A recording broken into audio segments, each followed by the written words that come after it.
Hi, everybody. Welcome to Galina Ravina Podcastina. If you're tuning in for the first time ever, thank you so much. Nice to meet you. If you're tuning in for the 170th time, thanks for that. This is my trusty dog, Monty, for those that are watching, hanging out just outside a camera. Usually he's being a little more of a ham and showing off. But I thought we would switch it up. There's been a lot going on in the world, and I figured a solo episode might be in order just to kind of go through some of what's been up the last couple weeks.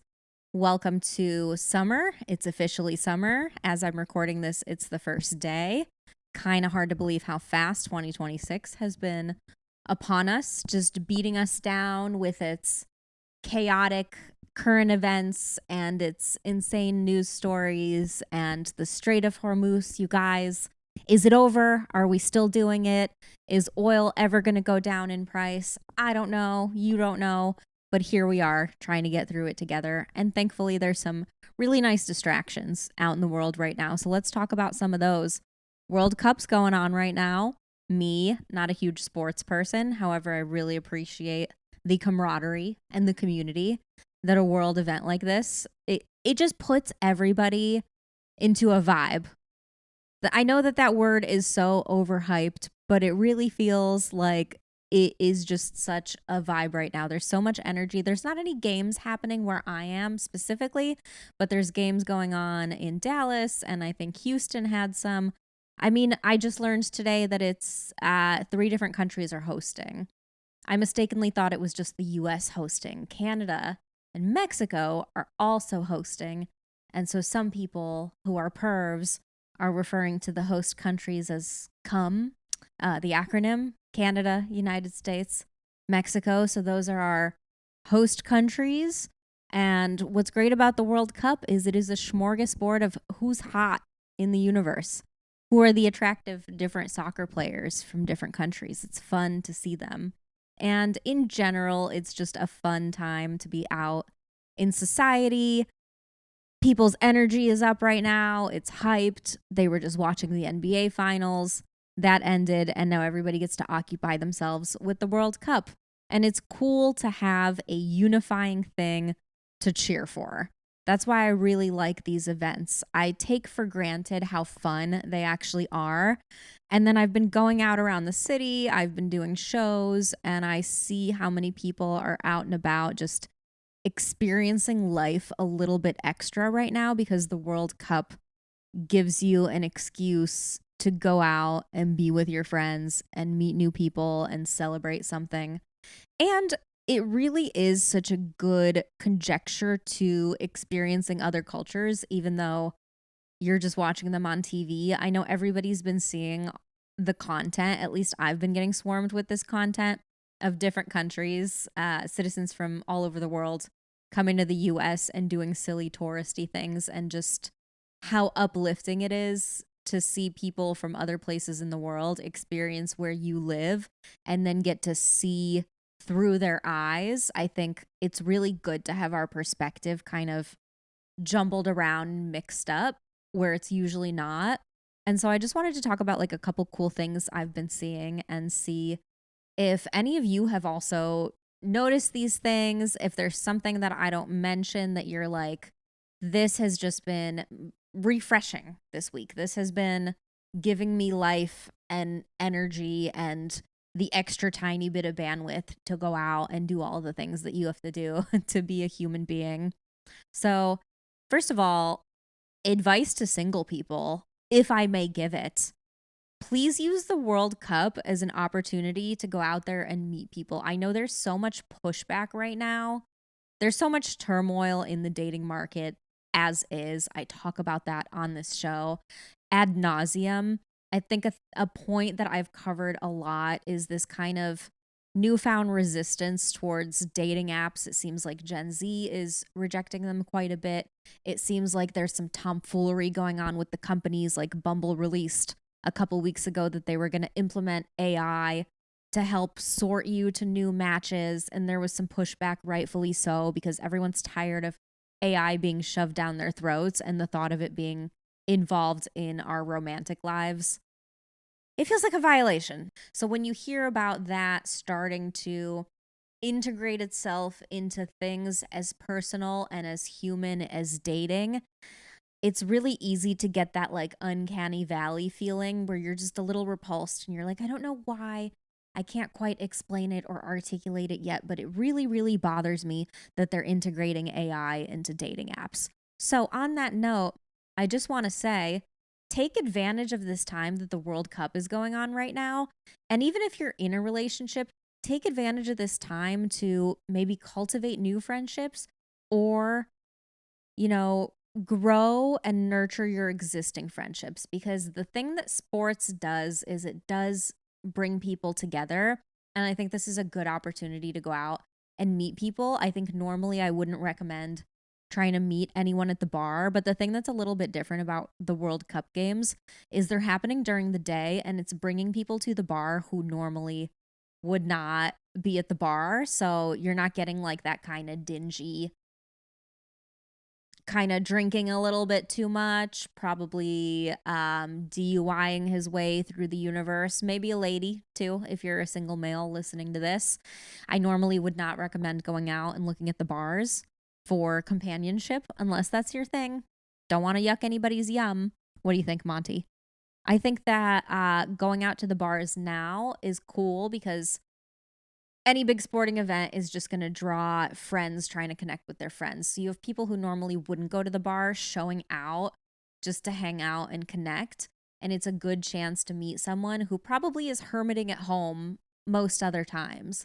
When there's not a specific event to get someone out of their house, anytime we have something cultural going on like this, it's a great opportunity to be like, oh, there's people out right now who normally are home on their couch. They're watching Love Island. They're not leaving. Maybe they're swiping on the apps in a really non-committal way, but they're probably not out there enjoying getting to know others. And so this is kind of a time to like sneak in there and meet those hermit people, meet those introverts, because they're out right now watching soccer. Every single one of them. I see them out here. The nice people with the good jobs, with the 401ks, without the drinking problems. They are flooding the streets to watch soccer. So this is a really good time to meet people romantically, friendship wise, business networking opportunities. Take advantage of this because there's not always something like this going on. It's normally like a couple times a year event. And it's really nice because you're also going to be meeting culturally diverse people through these games. You're going to be learning things about people's background. Oh, genealogy test told me that I'm 20% Swedish. So now I'm out here cheering for Sweden. And it's just like a unique way to connect with people about cultures too, something that's actually meaningful to the average person. And this has just been, it's a goldmine for connection right now. I want people to really tune into that because loneliness is rampant right now. And normally it's like we have the Super Bowl, we have July 4th coming up. We have these kind of keynote, and I'm sorry that I'm doing such like a American centric because I know there's listeners everywhere type of events, but you know what I mean. We all have our like set holidays that we leave the house for or feel some kind of pressure to leave the house for that are then cultivating connection. And right now the World Cup is doing that for so many different countries, so many different cultures. It's been so cool and fun to see all the reactions online, right? To see all this content. I'm going to pick up Monty real quick. Hold on. He's going to help me explain this. Come here. No good for the audio people, but good for the video people to have Monty up here helping me with the explanation. Hi, Bubba Bear. I wanted to talk about these videos that have been circulating of tourists coming to the US who are here specifically for the game. I think there's been a lot of chatter about the videos. I started seeing them just a few days ago of Japanese fans cleaning the stadium that they watched the game in. So let's watch that video.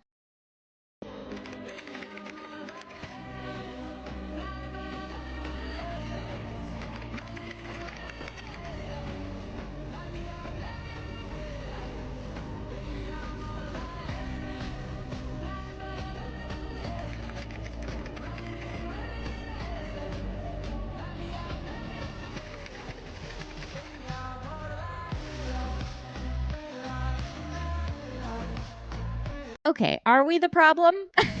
When I say we, I mean Americans. Are we the problem? Because the fact that these videos are going viral speaks to how rare accountability and um kindness, I guess. I don't know. Do we correlate cleanliness with kindness? We certainly should be it's respect, actually. That's the word I'm looking for.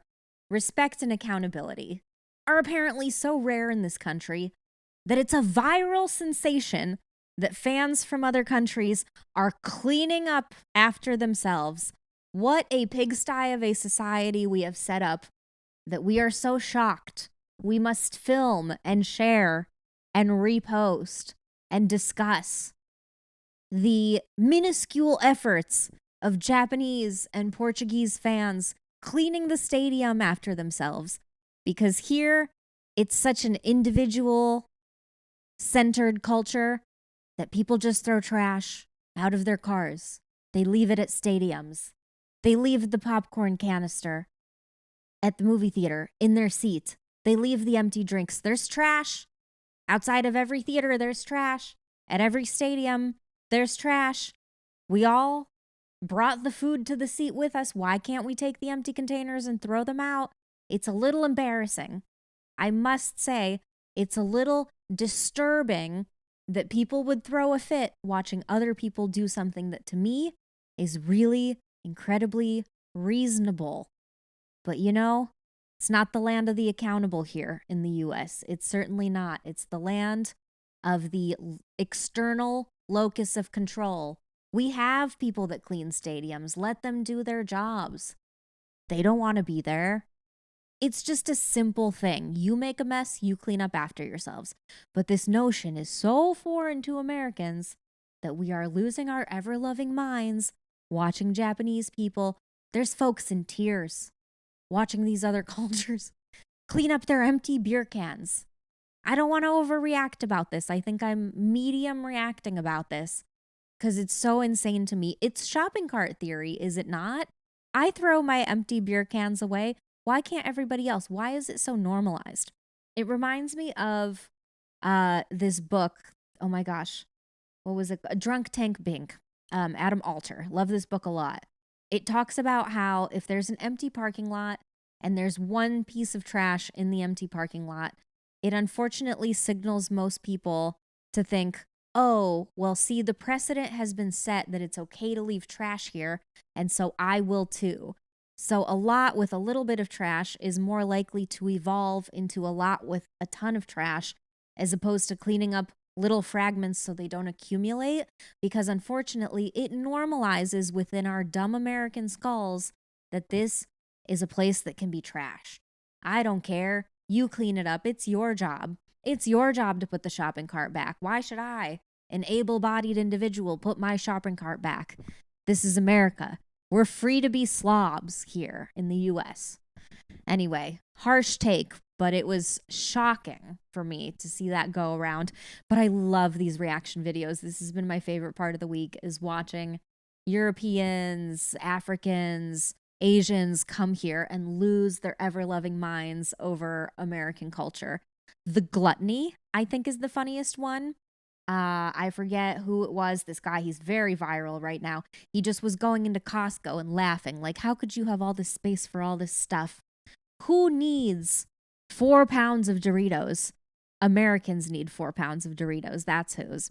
And so I also saw this sign that they posted.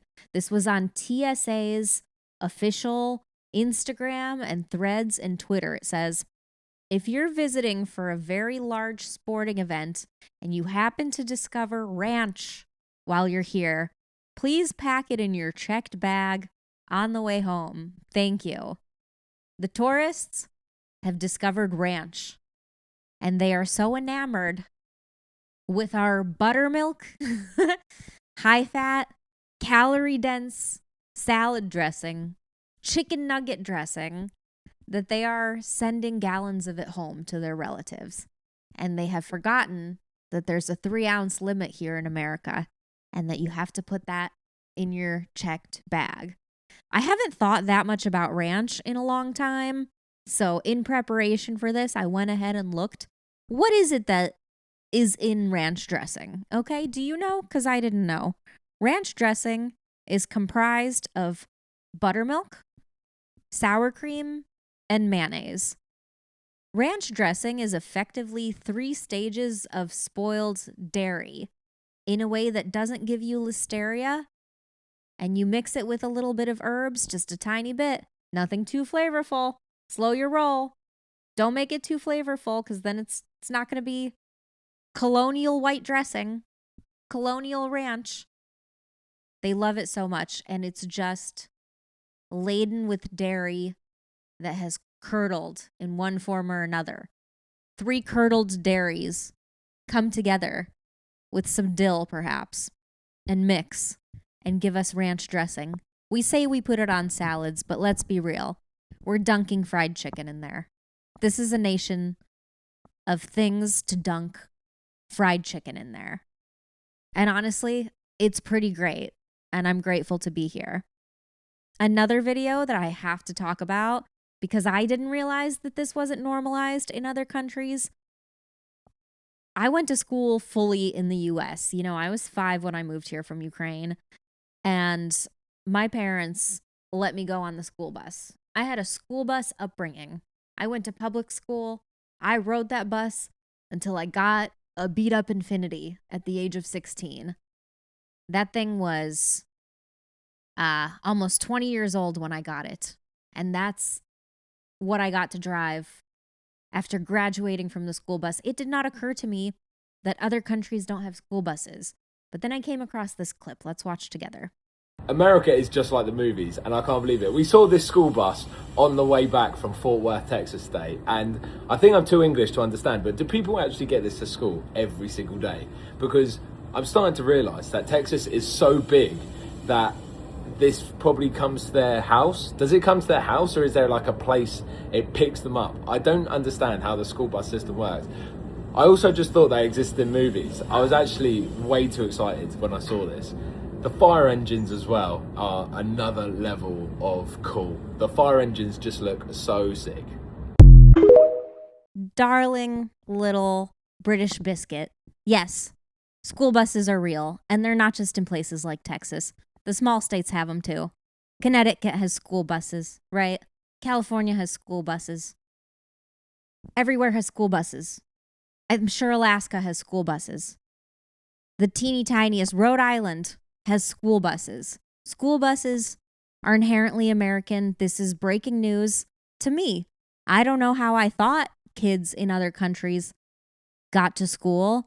I guess they walk or they have good public transport. We don't. We take school buses. I had no idea that this was not the norm. So I'm so glad I came across that. It begs the question for me, if there's no school buses in England, where did British people get bullied growing up? Because the school bus was kind of like our prison yard. It was prison yard junior. That was where you understood your ranks. The same way that if you got sentenced and you had to figure out who was going to protect you in the clank, the school bus is the adolescent version of that, right? You have your cool crews on the bus. You have your scary kid who's probably really dangerous sitting by himself. And you have the driver who's the warden, who's ready to burn it all down if things don't go well and if those kids don't sit down like she asked them to. I did not know that that was not normal. I did not know that that was not standardized. That makes me feel really, really dumb. Where did those kids learn their ranks in society, if not a school bus? On the tube? You're telling me they had to take the tube to school? Blew my mind. Absolutely blew my mind. In some good news, I saw that this week, this is actually in LA County, the city of Monterey Park voted 86% to never allow data centers to be built in their city limits. That feels like a huge win to everyone except the soulless AI overlords. So pretty cool to know that people can come in for now until they push back and they take it away from us. But now we can still put our foot down and say no AI data centers. We'll see. We'll see if anywhere else has the chutzpah to stand up to these data centers. But that felt like a good piece of news. And I don't just want to spend the whole episode ragging on foreign tourists for loving their buttermilk ranch, because this is a really cool piece of legislation. Speaking of cool legislation, I also saw this article that I saved that I wish they would implement here, but I think I feel like the tech companies would probably fight this here. They would fight this tooth and nail. Zuckerberg would not allow this to happen, but they just passed a law in the UK that said that kids under 16 cannot have social media. So they can't have TikTok, they can't have Instagram, they can't watch lives, which is a good idea as someone who does a lot of lives and knows what goes in there. Not a safe place for kids. Definitely not good to be getting exposed to that. We had it weird enough growing up with chat rooms. I can't imagine how much scarier it is now with these live streams. So that's a good thing. Let's try to let kids be kids. They're going to fight back on it. But if there's some kind of way to legislate keeping them off social media and trying with at least a kernel of hope to save them from the absolute brain rot and devastation to self-esteem that social media is, let them wait till they're 16. They'll get on there. They'll still get addicted. Don't worry. That's what it's designed for. And I did have a conversation this week with how you almost can't feel bad. We're all addicted to our phones. And it's not our fault. They did this to us on purpose. It's just really cool to see this kind of legislation. I would hope that something like this is in the works here. It will be more of an uphill battle here because there's so much lobbying by tech companies, and they will likely bypass this and have someone lobby against it the same way that Nestle lobbied against time off maternity leave for moms so that they would have to get their kids on formula faster. The social media companies will push back on this. But it's nice to see it happen. I think it's promising and it's a step in the right direction. I'm very curious to see what's going to happen the rest of the week with everything that's going on. There's going to be some wild, kooky stuff that happens probably leading up to July 4th. It's the 250th anniversary of our dear ranch-covered country, America. It'll be interesting to see what happens. I got really frustrated last week by the collective attempt at canceling Nate Bargatze that happened on Threads. I had a lot of opinions about that this week. And I know it's kind of a little bit of a niche piece of comedy news, and even more niche via that I really only saw the dragging take place on Threads. I didn't see it extend to other platforms. But it personally upset me because it always is sad to see other comedians jump on the bandwagon of trying to cancel someone else and not considering that perhaps, what if he's moderate and just loves UFC? Not everything needs to be some kind of big moral stance. It's a thing that makes it so, and this is such a tired point. This is not my original point, but it makes it so exhausting to be on the left that you can never be left enough for the left and you can't misstep on anything. And everything has to be just a giant gesture of what you like. Every little action has to represent the entirety of your beliefs according to those types of people. And to me, the worst part is the virtue signaling leg of it, because Mark Zuckerberg was also at UFC 250. And if you really wanted to protest people attending, you would stop using their products. People were causing this upheaval going, I'm selling my Nate Bargatze tickets. I'll never pay to see his movies. I'll never pay to see him live again. You're willing to protest him, and you're protesting him loudly on an app owned and profited for by a man who also attended UFC. And when you see the comments of people trying to push back and go, well, why don't you protest something when it actually inconveniences you? The folks will do mental gymnastics to try to make sure that you know why they're not getting off of Threads. We hate Blue Sky. It sucks. We should be allowed. We don't agree with Mark Zuckerberg, but we're going to keep using his products. I hadn't heard a good explanation for it. I tried. I was looking. I was deep in the comments of threads, trying to find someone whose explanation of it all added up for me. It couldn't be found. I didn't do it. I really hope to see less of that. It's just disappointing coming from other comedians. I've seen comedians jumping on the bandwagons, trying to get a downfall of somebody else. They're never trying to like bring someone down who isn't doing exceptionally better than them, which I guess it's not newsworthy, right? If it's someone at like my level, there's nothing I could do that would be newsworthy that would upset anyone enough. You can't cancel someone that doesn't have a career, I guess is essentially the mean thing that I'm currently saying about myself. I'm uncancelable at this point. But it just never makes sense to me to do it to someone who is your peer. I'm very ethically against that, even if you don't agree with what they're doing. It's just never nice to see. I saw a gal do it, and it like karma came back for her tenfold. She jumped on the bandwagon of the cancellation of a comedian for something very specific, and 6 months later, she got in trouble for doing the exact same thing. And that's where it feels so fake to me. That's where I would like to see that stuff stop. But all in all, good vibes week. The soccer is fun. I hope you're getting out there and enjoying it. I hope that you're using it as a means to connect, to cheer for something, to, have some yummy snacks, have some fried food, reconnect with that ranch dressing that you haven't drank in a while. Maybe you're more of a barbecue sauce person. Maybe you're a little more of a Polynesian sauce, Chick-fil-A connoisseur. I don't know. It's a fun time to take advantage of other people's perspectives and enjoy what's going on around you. So I hope this wasn't too dull of a solo episode.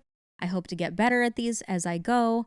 Please feel free to leave me notes on what you think I could be covering. Maybe I should never do this again. If you think I should never do this again, please tell me. I would love to stop.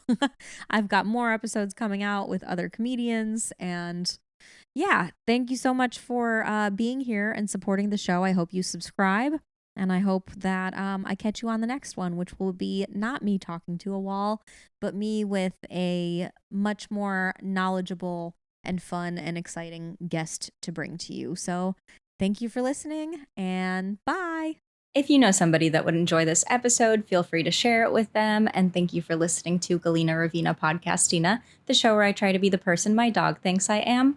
Don't forget to hit that subscribe button so you never miss an episode. See you on the next one.